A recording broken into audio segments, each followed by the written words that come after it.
Welcome to Verbal Pick Radio, where we give you a verbal image of life, and we are everyday people.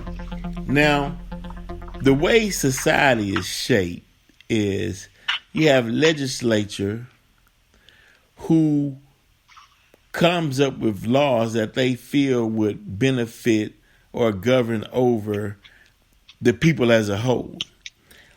And in this process, you have generations that come up behind previous generations because we all know that things change in time, viewpoints change in times, and overall people's awareness or what should be or what shouldn't be changes as time progresses.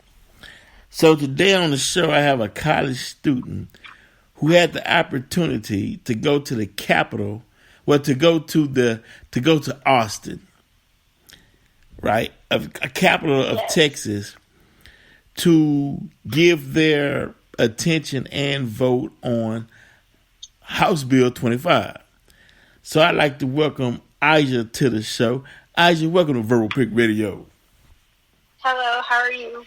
I'm doing great. I can't complain. I'm excited.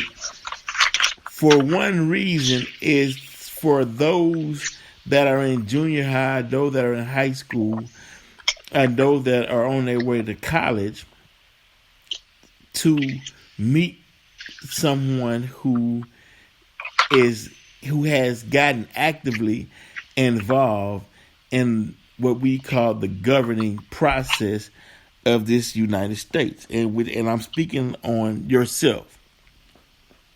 Yes, so currently I am in an organization called Texas Rising, and Texas Rising is basically an activism group where we go out to the Capitol and speak on issues that we have a great concern for. So for House Bill 25 is basically, it would require all public school athletes to compete in sports that align with their biological gender. So it's basically saying that transgender children would not be allowed to play in the sport that aligns with their gender. So male to female transition would not be allowed to play in a sport that is only for females. They would have to play with their biological gender. So when you first walked into the Capitol building, what was your thoughts on it? When I first walked into the Capitol, I was amazed. Like, it's a really huge building. A lot of people showed up to support, even if it's for or against the bill, a lot of people showed up to support their cause. And it was actually quite amazing. Everyone was so passionate about what they were speaking on. And how does the process work? Does everyone get a chance to speak, or do they call in alphabetical order, or how does it work? So basically, you would sign up to speak up against the representatives, and you sign up, you sign your name. It goes in order of who signed up. Okay. So if you signed up, the earlier you sign up, the sooner you get to speak, and the later you sign up, the later you get to speak. We were there for almost, I would say, 10 hours because we were waiting in turn for them to speak and testify. So when they call your name, you're allowed to speak. You have 2 minutes to state your cause. They may or may not ask you questions. It's based on whatever information you provided. But it is, once you actually get to speak, it's actually a quick process. But this process, does it shapes the direction in which way the country is going forward for the next generation? Yes, it does, because it allows people to speak their mind and voice their own opinions. And then it's up to the representatives to make a choice based upon that, but it at least gives everyone the opportunity to speak on what they believe in. Okay. So now we get into the tough part, right? Right. Would you be okay with a teenage, let's say a junior in high school, born a male, but change his identity to a female to be on the female's track team? Yes, I would be fine with that. But would it be fair as far as competition wise? Meaning, say he couldn't make the boys track team, right? Well, he technically couldn't be able to make the boys track team because he's a girl now. Right, but I'm saying he went out for the boys track team and he didn't make it. So he goes in his locker and puts on a wig and goes over to the girls track team and was like, okay, I'm a girl now because I really want to run track. Can I run on your track team? Would that be fair? Well, if he changes his identity and he identifies as trans, and he's okay with being identified as a trans woman now, then that would be okay. Okay. I don't see anything wrong with it. Right. Most trans. Well, no, I'm saying because and the reason why I'm saying okay is because of everybody wants an opportunity. Right. Right. So he couldn't get the opportunity as a male on a male team, but he is in his heart. He has a desire to be on a team, so he changes his identity to be a female because he wants that opportunity to run. Now, yes. Let me ask you this: a lot of people say, "Well, why don't they start their own team or their own sports league for just transgenders? That way they can compete against each other, and they all in the same class or category." I understand that, but they already have a team right there. And that's more money and more funding going to that, and the school might not have that. I know, man. Because this is not an easy decision or choice to make. A lot of thought has to go into this, right? It's not something that's just, that's just automatic. It's a tough call because a lot of emotions are involved. That's right. So when you were at the Capitol building, were there a lot of passion on both sides trying to convey their viewpoints? Yes. Before I entered the Capitol building, there was a mini rally outside that took place, and there were many people holding up the trans flag and showing their support. And even if they aren't trans themselves, they have family members, brothers, sisters, teachers even out there, and a lot of support for trans rights.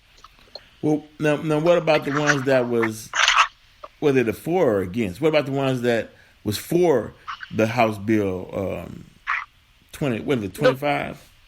Yes, the ones that were against it, I didn't really get a chance to see them until I went inside and saw them testifying. Mm-hmm. They weren't as passionate as the people who were against the bill. And when you say against the bill, those were the ones that were for the transgender.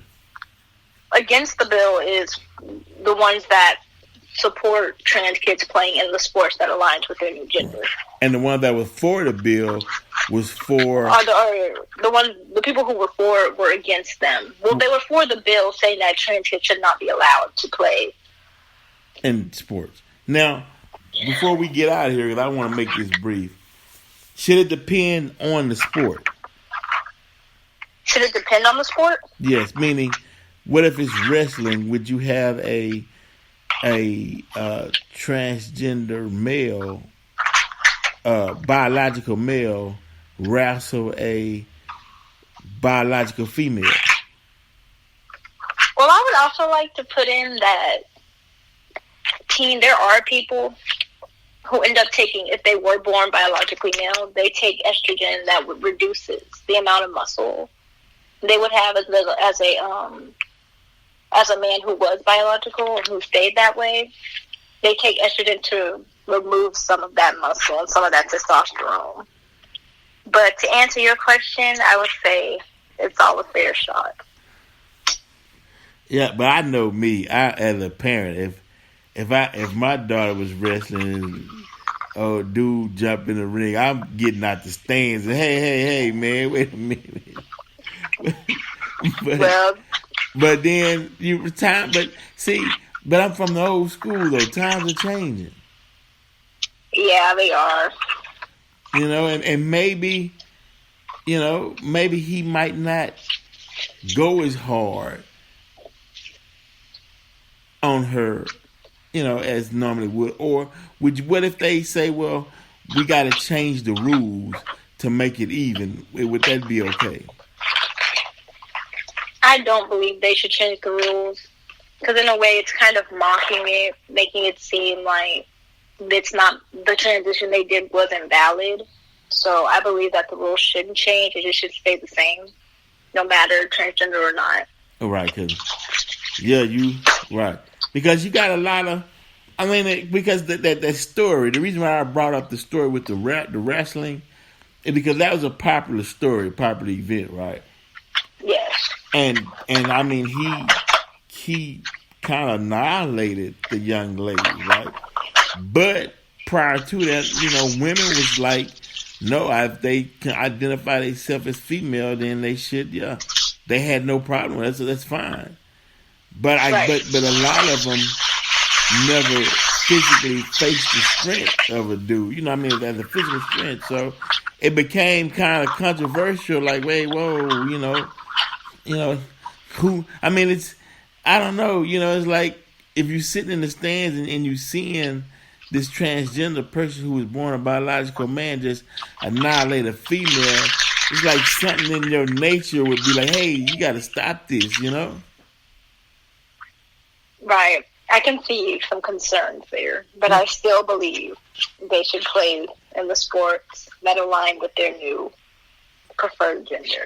Right, because of, like I remember you was telling me, because everybody should have the opportunity to experience in a free world, free society, what they deem that they want. Yes. So yeah, I can dig that. I can dig it. Well, you know, hey, I'm just excited at the fact that young people are getting involved and headed to the Capitol, you know, without being forced, to try and make this society a better and just society. You know. Now, yes, I agree. Yeah. Now, do y'all have any other events coming up with the Capitol? They'll keep me posted, but so far, you know, that was our most recent one. So, but they'll keep me posted. I'm not sure if there's anything coming up just yet. Okay. Well, look, I appreciate your time, and I appreciate you speaking with me on this House Bill 25. And they still haven't made a decision on it yet, right? Not yet. And of course, we all know this is Texas, so you don't know what's going to happen. Right. You know. But thank you for being on the show, Aisha. Yes. Thank you for having me. Verbal Prick Radio. We're out.